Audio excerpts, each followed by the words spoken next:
My job as a night security guard at the museum. Why they lock the Egyptian wing every full moon. Welcome to Sleep Aid Notes and thanks for joining a sweet night note. Let me know which place from you are watching and what time. And what you do, comment below. Let's start the note. The smell of dust and history hangs in the air at the Metropolitan Museum after dark. Most security guards request the day shift, but not me. I needed the night premium pay.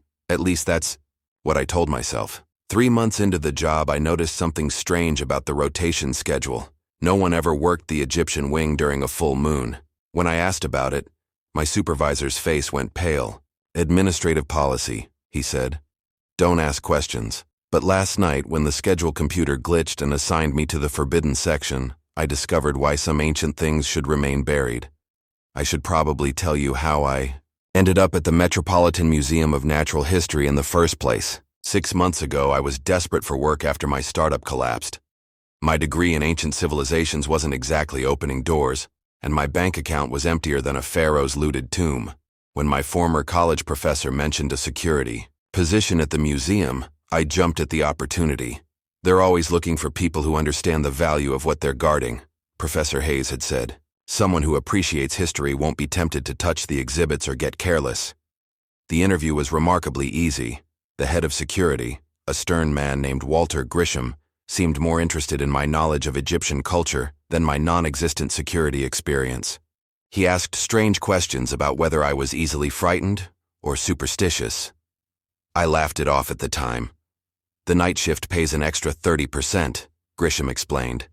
Most people don't want it. The building makes noises. Pipes settle. Air. Circulation makes the tapestries move sometimes. Some guards can't handle it. I needed the money, so I readily agreed to work from 10 p.m. to 6 a.m. 5 nights a week. The first month was admittedly eerie. Being alone in those massive halls, surrounded by artifacts thousands of years old, takes some getting used to. My footsteps echoed off marble floors, and sometimes I'd turn a corner only to face a mummified corpse staring at me from behind glass. But humans adapt to almost anything. By month 2, I had my routine down. Each wing had checkpoint stations to verify guards had completed their rounds. I'd walk through Greek and Roman art, Asian antiquities, European paintings, and finally, my favorite, the Egyptian wing. Something about those ancient relics always drew me in. The sarcophagi with their intricate hieroglyphics, us habit figurines, meant to serve the dead in the afterlife, and the jewelry that still gleamed after 3,000 years. During my rounds, I'd often linger there, reading the placards and imagining life along the Nile. That's when I first noticed the schedule anomaly. The rotation had guards covering different sections each night, standard practice to prevent complacency. But studying the calendar in the break room, I realized no one was ever assigned to the Egyptian wing during the full moon. Not once. When I pointed this out to Miguel, another night guard, he quickly changed the subject. Did you hear they're bringing in that new dinosaur exhibit next month? I might have let it go, but I kept noticing other strange things. The Egyptian curator, Dr. Mera, would sometimes arrive bizarrely early, like 4 a.m., on the mornings after a full moon. And there was that closet near the Hatshepsut display that always remained locked, with a sign reading, "Maintenance only," though I'd never seen maintenance workers use it. 2 nights before the last full moon, I was eating dinner in the break room when I overheard Grisham arguing with Dr. Mera in the hallway. "We can't keep doing this," Grisham hissed. "The containment is weakening. Eventually someone will be here when it happens." "The alternative is unthinkable," Dr. Mera replied. "The board would never approve moving the collection, and the binding ritual has worked for decades." "Until last month," Grisham said. "The south display case was completely shattered." "A coincidence," Dr. Mera insisted. "The temperature controls malfunctioned." "And the hieroglyphics on the floor? Written in blood?" There was a long pause before Dr. Mera whispered, "No one can ever." "No." I nearly choked on my sandwich. When they walked away, I checked the schedule immediately. Sure enough, the full moon was in 2 days, and the Egyptian wing was marked, "Closed for inventory." My curiosity was overwhelming, but I'm not stupid. I wasn't about to investigate without preparation. I spent my off day researching Egyptian moon deities, burial curses, and myths about the dead returning to life. Most seemed like superstitious nonsense, but one article caught my attention. A scholarly paper about certain artifacts allegedly having containment properties to bind supernatural entities. The paper specifically mentioned a collection of cat mummies that had been part of a temple dedicated to Bastet, the Egyptian goddess associated with protection against evil spirits and disease. According to legend, these mummified cats served as eternal guardians, keeping malevolent entities at bay. The Metropolitan Museum had acquired such a collection in 1978. That's when everything changed. Last night, I arrived for my shift and checked the rotation schedule as usual. There had been some kind of computer error.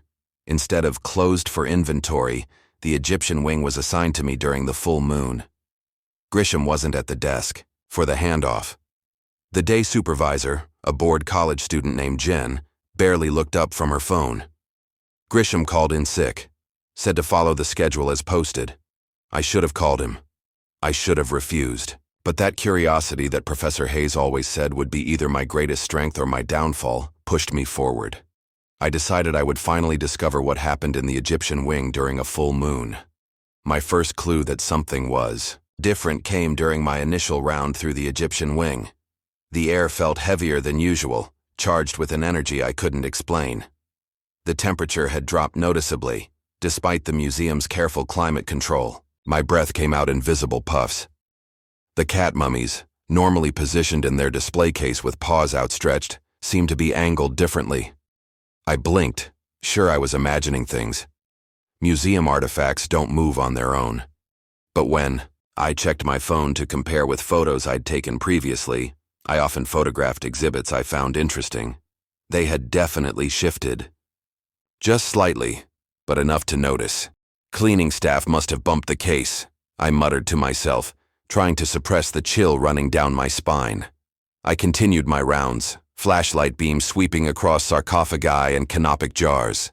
That's when I heard it, a faint scratching sound coming from inside the Ptolemaic priest's coffin. I froze, focusing my light on the elaborately painted wooden case. The scratching stopped, then started again, more insistent. Mice, I whispered. Has to be mice. But deep down I knew the museum's pest control was impeccable. I'd never seen so much as a spider in all my months working here. I approached slowly, drawn by a morbid curiosity stronger than my growing fear. The scratching grew louder, then it stopped suddenly, replaced by something worse, a low, rhythmic thumping like something pushing against the coffin lid from the inside. My heart pounded as I reached for my radio. Before I could call for backup, though who would I call at this point? The beam of my flashlight caught something on the floor. Hieroglyphics, just like Grisham had mentioned, appearing wet and dark against the polished stone floor. They seemed to be forming before my eyes, expanding outward from the base of the coffin in a spiral pattern. I backed away, nearly tripping over my own feet. That's when I noticed the maintenance closet, the perpetually locked one, was now slightly ajar, a faint golden light spilling from within. Against every instinct telling me to run, I approached the closet and pulled the door open wider. Inside wasn't maintenance equipment at all, but a small shrine. Golden statues of Bastet lined a stone altar. Ancient papyrus scrolls hung on the walls alongside modern printouts of what looked like astronomical charts tracking moon phases. On the altar sat 7 bronze bowls containing what looked disturbingly like dried blood, and a large leather-bound book. I picked up the book with trembling hands and opened it to find a journal dating back to 1978, the year the cat mummies had been acquired. The first entry was from the curator at that time. May 14th, 1978. The Bastet collection arrived today. Dr. Kendrick insists we must continue the containment rituals that the Egyptian authorities warned us about. I remain skeptical, but after tonight's events, I cannot deny what I witnessed. The mummy attempted to rise. Only the sacrifice and binding spell prevented catastrophe. I pray this is not a monthly occurrence. But it was. Page after page documented full moon rituals spanning decades. The museum staff had been containing something that tried to escape every full moon. According to the journal, the mummified priest had been cursed by Bastet for desecrating her temple. He was condemned to rise each full moon, consumed by an eternal hunger. The cat mummies had been created as guardians to keep him imprisoned. I checked the date of the last entry, last month. It mentioned the containment failing and stronger measures needed. A loud crack echoed through the wing like wood splintering. I dropped the book and ran back into the exhibit hall just in time to see the priest's coffin lid shifting, moving, upward. A desiccated gray hand with impossibly long fingers gripped the edge of the coffin. I stood paralyzed with terror as the lid crashed to the floor. Slowly, jerkily, a figure sat up inside the coffin. The mummy's wrappings had partly deteriorated, revealing leathery skin pulled tight over an ancient skull. Its eye sockets were empty except for a pinpoint of amber light deep within each one. The head turned toward me with a dry, crackling sound. That's when the cat mummies began to twitch in their display case. Their wrapped bodies contorted and stretched empty eye sockets also beginning to glow. Not amber like the priest's, but a bright bluish white. The case lid suddenly shattered outward, glass flying everywhere. I ducked behind a stone pillar, watching in disbelief as the small mummified cats dropped to the floor. Their wrapped bodies moved with impossible fluidity, surrounding the now standing priest mummy.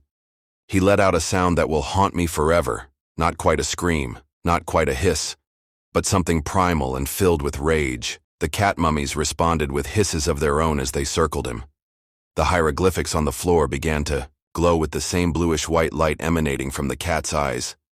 I realized I was witnessing the containment ritual, but something was wrong.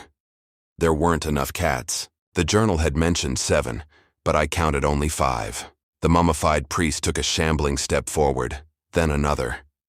Each movement seemed to become more fluid, as if he was remembering how to use his limbs after centuries of confinement. The cat mummies darted around his feet, trying to herd him back toward the coffin, but he swatted one away with surprising strength.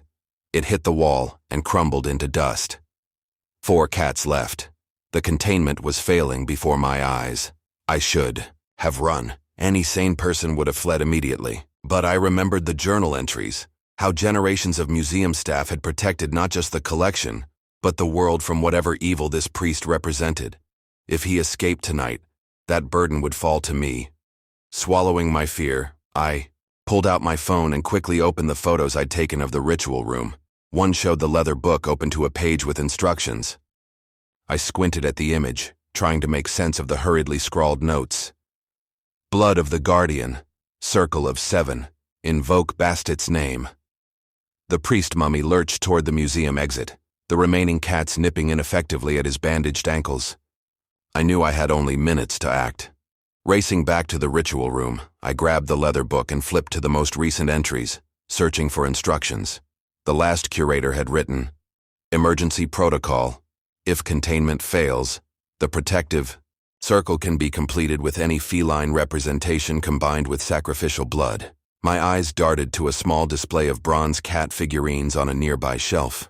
Would those work? I had no choice but to try. I grabbed all 7 figurines and the ceremonial knife from the altar. The blade looked ancient, but was polished to a deadly shine. Back in the main hall, the mummified priest had nearly reached the corridor that would lead to the rest of the museum. The remaining cat mummies were making a final stand at the doorway, their tiny bodies forming a line the priest seemed reluctant to cross. Working frantically, I placed the bronze cats in the pattern shown in the book, a 7-pointed star. My hands trembled as I held the knife above my palm. I'd never been the self-harming type, but the alternative was unthinkable.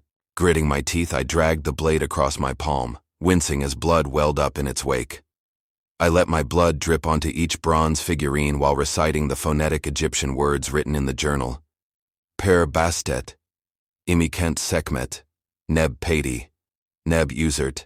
The hieroglyphics on the floor pulsed brighter with each drop of blood. The mummified priest let out another unearthly shriek, this time tinged with what sounded like fear. He turned toward me, those pinprick amber eyes focusing on my bleeding. Hand, you're not going anywhere, I said with far more courage than I felt. The priest charged toward me with unexpected speed. I continued the chant, blood now flowing freely over the final figurine. The moment my blood touched the 7th cat, a shockwave of blue energy erupted from the circle. The hieroglyphics on the floor connected to form a complete binding sigil, glowing so brightly I had to shield my eyes. The priest mummy was caught in the energy field, his desiccated body convulsing as the blue light enveloped him. The remaining cat mummies seemed to gain strength, growing in size and leaping onto the priest, forcing him back toward his coffin.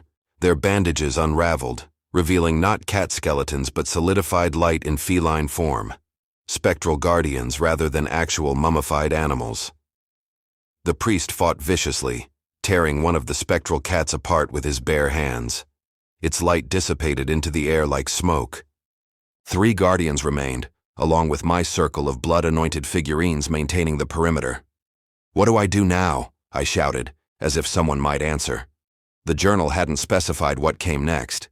The priest was weakening, but still fighting. That's when I noticed Dr. Mara standing in the doorway, eyes wide with shock. "The knife!" she yelled. "The final binding requires his name!" She rushed forward, grabbing the leather book from where I'd dropped it.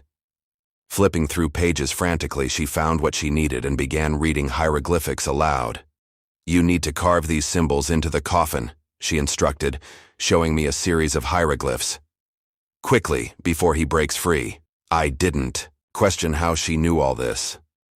I grabbed the knife and ran to the empty coffin, carving the symbols into the ancient wood as precisely as I could while Dr. Mara continued her incantation. The spectral cats were losing ground, the priest nearly free from their grasp. As I carved the final symbol, the hieroglyphics on the floor suddenly converged, flowing like liquid light toward the coffin. The symbols I'd carved began to glow, with the same blue-white energy. The priest mummy screamed, a sound of pure hatred and desperation, as an invisible force dragged him backward toward the coffin. With one final, violent convulsion, the mummified priest was pulled into the coffin. The lid, previously broken, reassembled itself and slammed shut. The glowing hieroglyphics burned themselves into the wood, then faded to scorch marks. The spectral cats disappeared, their purpose fulfilled, while my bronze figurines melted into puddles of metal that quickly hardened into disc-shaped amulets. The silence that followed was deafening. "That," Dr. Mara said as she helped me bandage my cut hand, "was far too close." We sat in her office, the events of the night still surreal in my mind. My uniform was torn, my hand throbbed beneath the bandages, and I had 1,000 questions. "You knew," I accused. "You all knew this was happening and you kept it secret." Dr. Mara sighed, removing her glasses to rub her tired eyes. "What would you have had us do? Issue a press release? Attention public. Cursed mummy rises monthly. Museum staff conducts ancient blood rituals to prevent catastrophe? We'd be laughed out of academia. So instead you risk people's lives? What if I hadn't figured it out in time?" "We never risk lives," she said firmly. "The Egyptian wing is always locked and secured during full moons. Grisham and I perform the ritual each month. The schedule is designed specifically to keep all guards away from that section."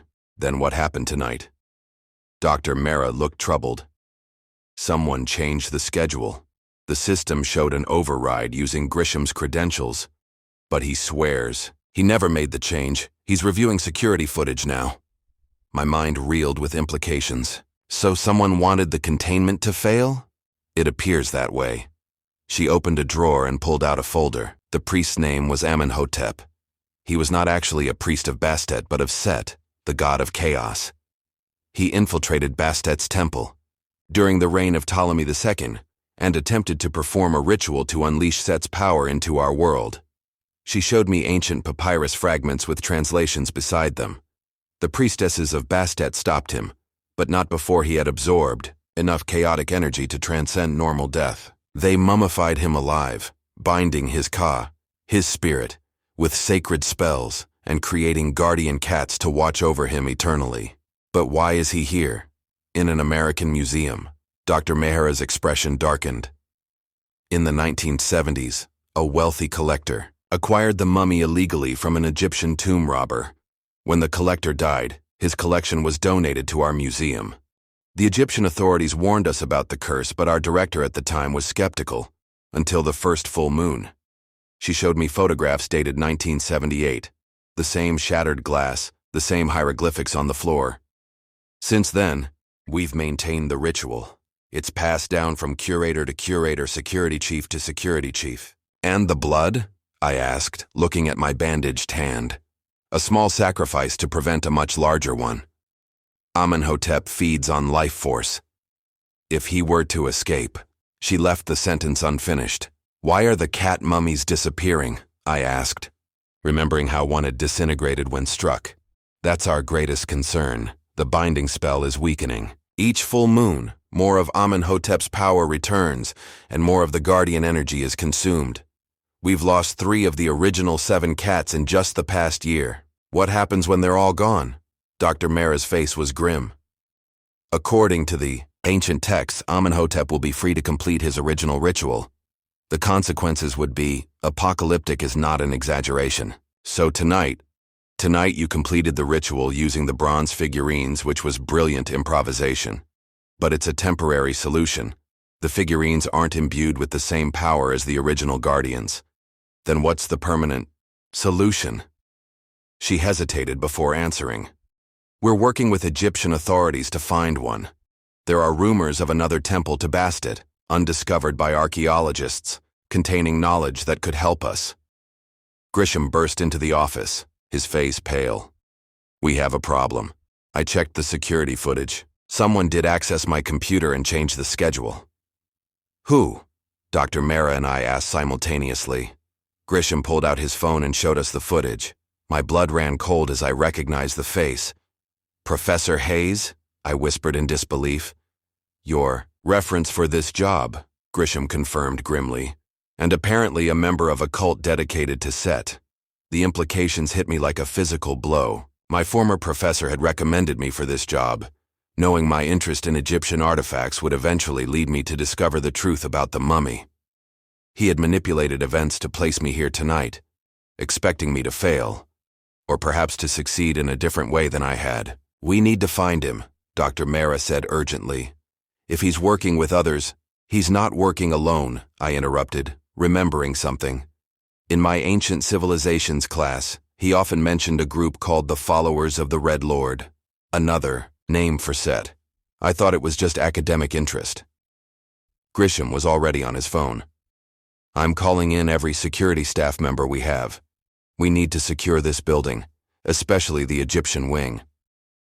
The amulets, Dr. Mara said suddenly, looking at me. The melted figurines that turned into discs. Where are they? I reached into my pocket and pulled out the 7 bronze discs. They were warm to the touch and seemed to pulse slightly against my palm.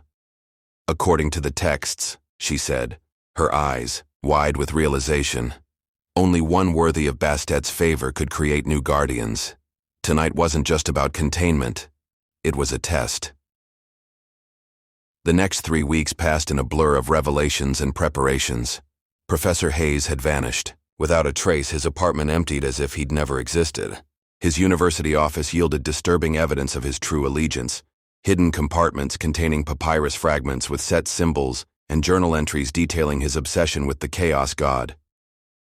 Meanwhile, I had been initiated into what Dr. Mara called the Vigil, the small group of museum employees who protected the secret of Amenhotep's mummy. Besides Dr. Mara and Grisham, there were 3 others: Judith from conservation, Marcus from research, and elderly Irving, a seemingly harmless gift shop manager who had been with the museum for 40 years. You've been chosen, Irving told me during one of our preparation sessions in the ritual room. The amulets responded to you. That hasn't happened since 1978 when they responded to me. He rolled up his sleeve to reveal 7 circular scars on his forearm. My guardians served for nearly 50 years, but their energy finally faded. We've been waiting for a new protector. The 7 bronze amulets never left my possession. I carried them everywhere, feeling their warmth against my skin. Sometimes at night, I swore I could hear faint purring when I placed them beside my bed. Dr. Mara spent hours teaching me the proper ritual incantations. My background in ancient civilizations proved useful. I already knew the basics of hieroglyphics and Egyptian religious practices. Now I was learning their practical applications in ways no academic course had ever covered. The next full moon is crucial, she explained. That's when you must complete the binding ritual properly, not the emergency version you performed last time. The amulets must become true guardians. And how exactly do I do that? I asked. The ritual requires the amulets to be activated at the precise moment of the full moon's zenith. You'll need to place them on the altar in the pattern of the Ursa Major constellation, the Great Bear that Egyptians associated with both Set and his nemesis. Will Amenhotep try to rise again? Undoubtedly. And this time, he'll be stronger. Each failure of containment increases his power. Grisham focused on security, installing additional cameras throughout the Egyptian wing and changing all access codes. He was particularly concerned about other potential cult members. Hayes couldn't have operated completely alone, he insisted during one meeting. The cult of Set has existed in shadow for thousands of years. They see Amenhotep as their champion, someone who nearly succeeded in bringing their god's chaos into our world. But why now? I asked. The mummy has been here since the 70s. Marcus, the research specialist, spoke up. Astronomical alignments. Next month's full moon coincides with a rare planetary configuration that occurs only once every 2,500 years. Ancient texts refer to it as the Red Lord's Gateway, a time when the barrier between Set's realm and ours is at its thinnest.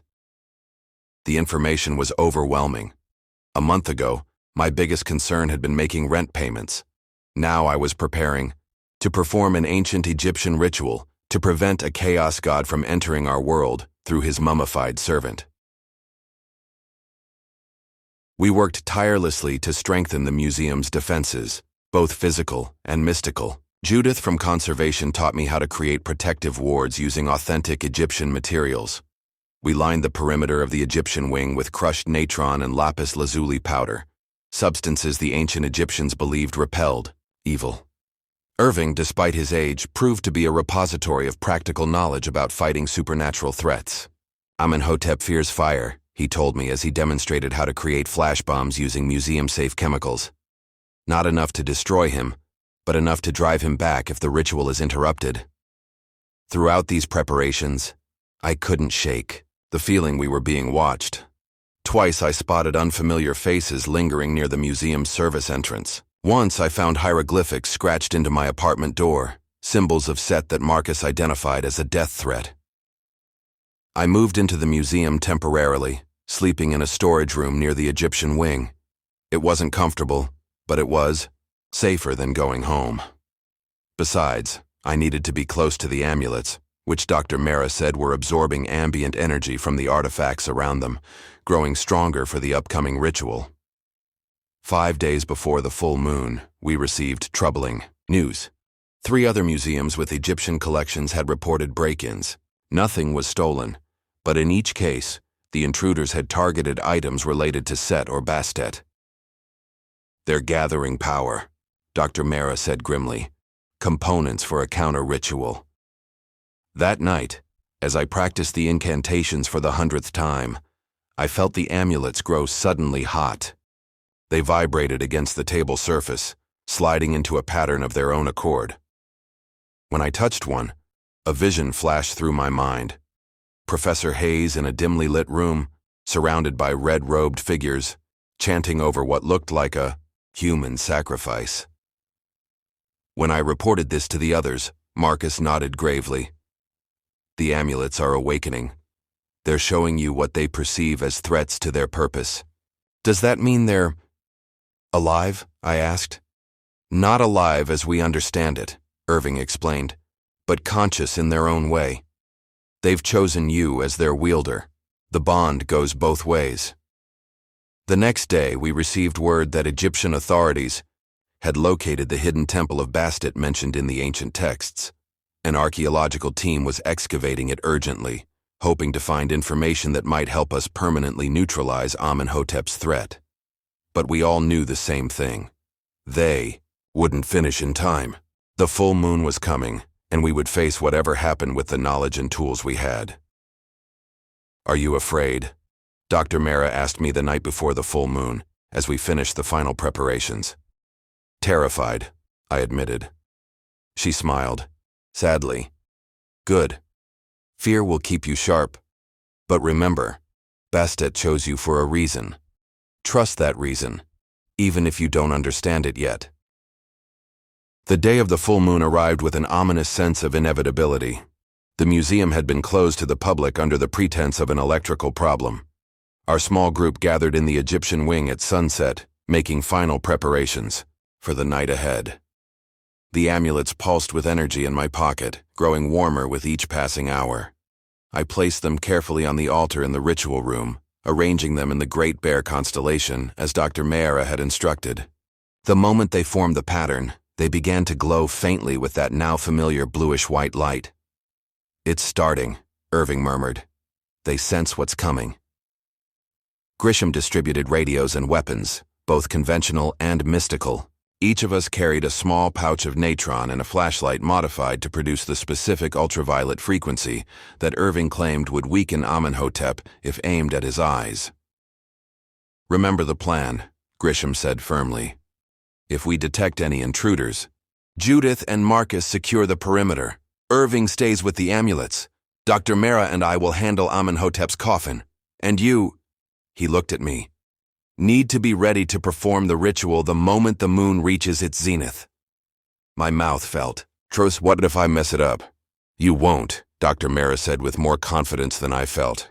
"The amulets chose you. Trust them to guide you." We took our positions throughout the Egyptian wing as darkness fell. The moonlight began streaming through the skylights, casting elongated shadows across the floor. I checked my watch. 2 hours, until the full moon reached its peak. The waiting was excruciating. Every creak of the old building made us jump. The hieroglyphics on the floor near Amenhotep's coffin had begun appearing without blood this time, forming slowly, like frost on a window. At precisely 10:17 p.m., the perimeter alarms went silent. "They've cut the power," Grisham whispered into the radio. "Switch to backup systems." The emergency lights flickered on, bathing everything in a dim red glow that made the Egyptian artifacts look as though they were covered in blood. From somewhere outside the wing came the sound of glass breaking. "They're in the Greek gallery," Marcus reported. "At least 6 figures in red robes." My heart hammered against my ribs. Judith and Marcus moved to intercept the intruders, while Grisham positioned himself before Amenhotep's coffin, which had begun to emit a faint amber glow from the seams between lid and base. "It's too early," Dr. Mayra said, checking her astronomical charts. "The moon isn't at zenith yet. Something's accelerating the process." A gunshot echoed from the Greek gallery, followed by Marcus's frantic voice on the radio. "There are too many. At least 20 cult members armed. They have Hayes with them." Another shot, and the radio went silent. "Stay at your post," Grisham ordered me. "Complete the ritual no matter what happens." He and Dr. Mayra moved toward the sound of fighting, leaving me alone with Irving near the ritual room. The old man placed a gnarled hand on my shoulder. "If this goes badly," he said, "take the amulets and run. Find another museum with Egyptian artifacts. They'll guide you to start over elsewhere." Before I could respond, the doors to the Egyptian wing burst open. Red-robed figures poured in, led by Professor Hayes. His familiar face was distorted with fanatical zeal. "My promising student," he called out, seeing me by the ritual room. "I knew you'd be the perfect vessel. Your affinity for Egyptian culture made you the ideal candidate." "Candidate for what?" I demanded, trying to keep him talking while checking the time. 20 minutes until the moon's zenith." Hayes smiled. "To witness the rebirth of true power in this sterile world. Set has been denied for too long while weak gods like Bastet maintain an unnatural order. Chaos is the true state of existence." Grisham appeared behind the cultists, blood streaming from a cut on his forehead. He managed to take down 2 before they overwhelmed him. Dr. Mayra was nowhere to be seen. Irving stepped in front of me. "Get to the ritual room, now." The amulets were calling to me, their energy becoming almost painful against my skin. I backed toward the room as Irving threw one of his flash bombs. The brilliant flare temporarily blinded the cultists, giving me precious seconds to reach the altar. I began the incantation, the hieroglyphics I'd memorized flowing from my lips. The amulets rose from the altar, hovering in their constellation, pattern spinning slowly. A commotion from the main gallery interrupted my concentration. Hayes and his followers had surrounded Amenhotep's coffin. They were performing their own ritual. They're chanting a dark counterpoint to my incantation. The coffin lid began to rise. I forced myself to continue even as I heard Irving's scream cut short. The amulets spun faster, their glow intensifying as the moonlight reached them through the skylight. Then Hayes was in the doorway, a ceremonial knife in his hand. "Too late, my student. The Red Lord's servant rises." Behind him, I could see the mummified priest emerging from his coffin. This time, he didn't move with the jerky motions of our previous encounter. He flowed like a living man, his bandages falling away to reveal not a desiccated corpse, but a body regenerating before my eyes. Hayes lunged for me, the knife aimed at my heart, but stopped suddenly, a look of shock on his face. The knife clattered to the floor as he clutched his chest. Behind him stood Dr. Mara, her hands bloody. "Finish it," she gasped. "I've been the night security guard at the Metropolitan Museum for 3 years now. The Egyptian wing remains closed, during full moons, but not for inventory, for ritual. My 7 guardian cats prowl invisibly through the halls each night, their amulets safely embedded in my flesh. Professor Hayes and his cult have gone underground, but we know they're still searching for ways to free